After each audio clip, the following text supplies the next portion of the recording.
Bonjour à toutes et à tous. Aujourd'hui, nous sommes le lundi 23 mars 2020, 83e jour de l'année, et il reste 283 jours pour finir l'année en beauté.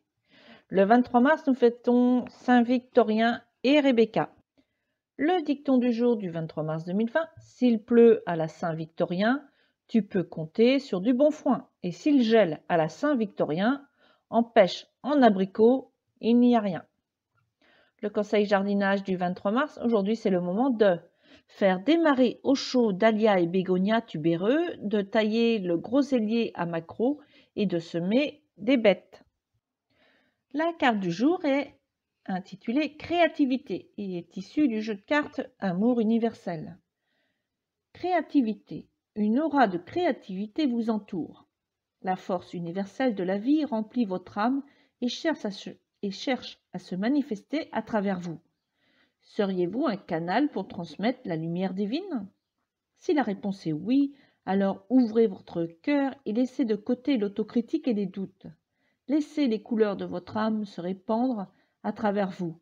Faites entendre la musique de votre âme. Chantez votre chanson divine.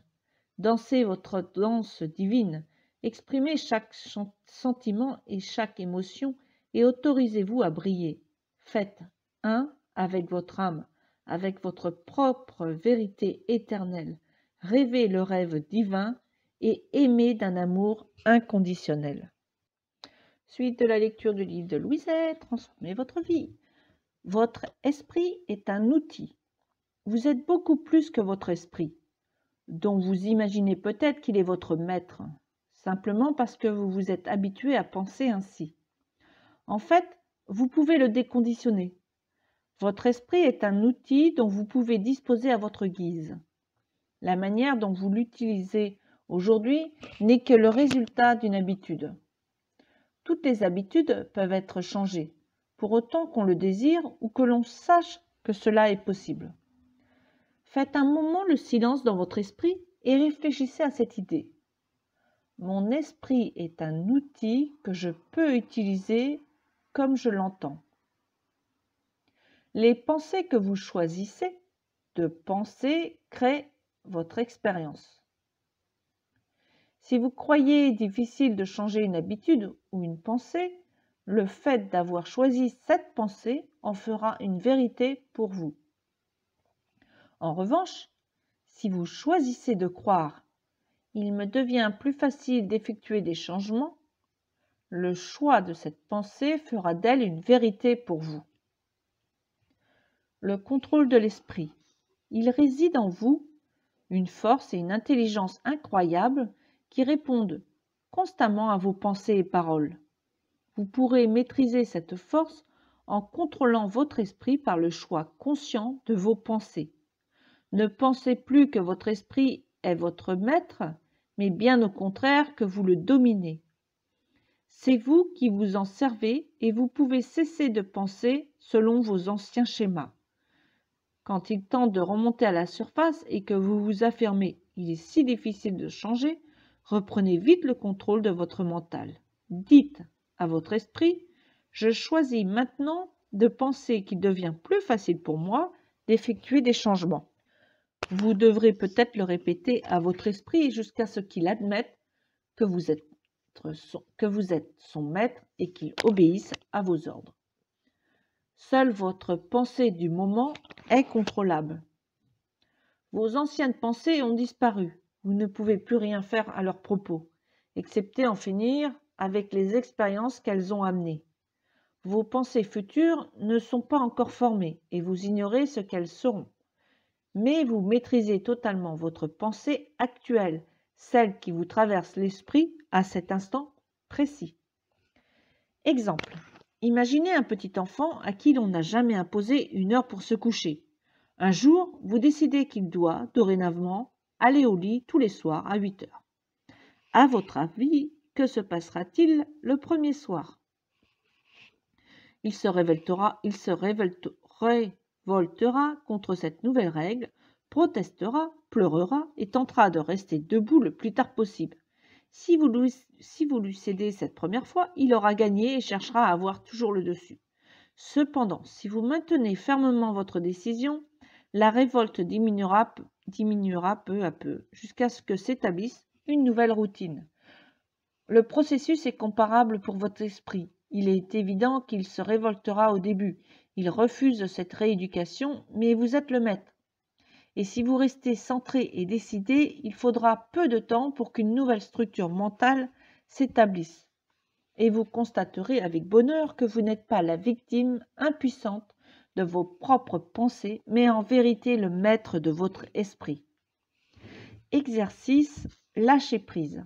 En lisant ces lignes, inspirez profondément et expirez en libérant votre corps de toute tension. Relaxez votre cuir chevelu, votre front et votre visage. Il n'est pas nécessaire que les muscles de votre tête soient tendus pendant votre lecture. Détendez votre langue, votre gorge et vos épaules. Vous pouvez tenir un livre sans que vos mains ou vos bras soient crispés. Faites-le maintenant. Laissez votre dos, votre abdomen et votre bassin se détendre. Calmez votre respiration en même temps que vous détendez vos jambes et vos pieds.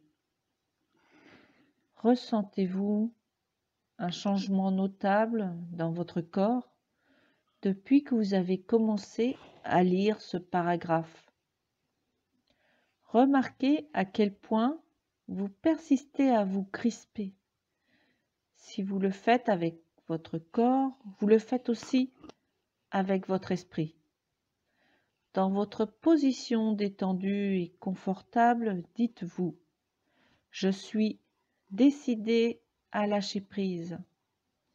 Je relâche, je laisse aller, je relâche toute tension, je libère toute crainte, je libère toute colère, je libère toute culpabilité, je libère toute tristesse. J'abandonne tous mes blocages. Je me libère et je me sens en paix. Je suis en paix avec moi-même. Je suis en harmonie avec la vie. Je suis en sécurité. Effectuez cet exercice 2 ou 3 fois. Sentez combien il est agréable de lâcher prise. Répétez l'exercice chaque fois que vous sentez survenir des difficultés. En peu de temps, il fera partie de vous. D'autre part, cet état de relaxation permet à vos affirmations d'agir plus vite. Vous êtes plus ouvert et réceptif à elles. Il n'est nullement nécessaire de lutter ou de crisper. Détendez-vous simplement et ayez des pensées positives. Oui, c'est facile. Fin de la lecture. Je t'invite à me laisser quelques commentaires sur ces lectures, sur cette suggestion du jour que je te partage quotidiennement. Juste pour savoir, pour avoir juste ton ressenti en fait.